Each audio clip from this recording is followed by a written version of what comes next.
Ça, c'est le genre de choses qu'on verra jamais en France, les gars. Un musulman qui fait l'appel à la prière dans le stade de Manchester United. Dans un des stades les plus emblématiques, un des stades les plus mythiques d'Angleterre, les frères. Vous vous rendez compte ou pas?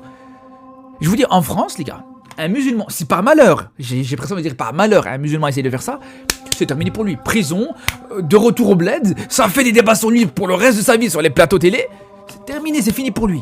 Mais ce qui est le plus fou dans tout ça, c'est que là on parle de Manchester United, des Red Devils, les gars. Red Devils, ça veut dire les Diables Rouges en anglais. Ils ont un comportement beaucoup plus respectueux. Un club, je vous dis les gars, encore une fois, un club qui s'appelle les Red Devils, qui s'appelle les Diables Rouges, qui a un diable sur leur logo, a beaucoup plus de respect pour les religions et pour l'islam qu'un pays qui a soi-disant comme devise liberté, égalité, fraternité.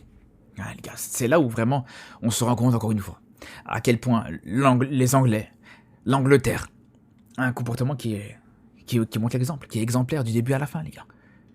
Vous vous rendez compte? Et franchement, les frères, ce qui est le plus fou, c'est que on s'attend même pas à ce qu'il y a ça en France.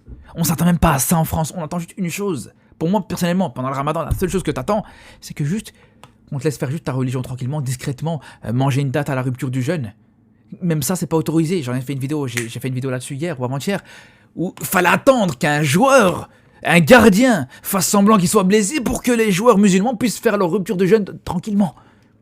On est très très loin, les gars.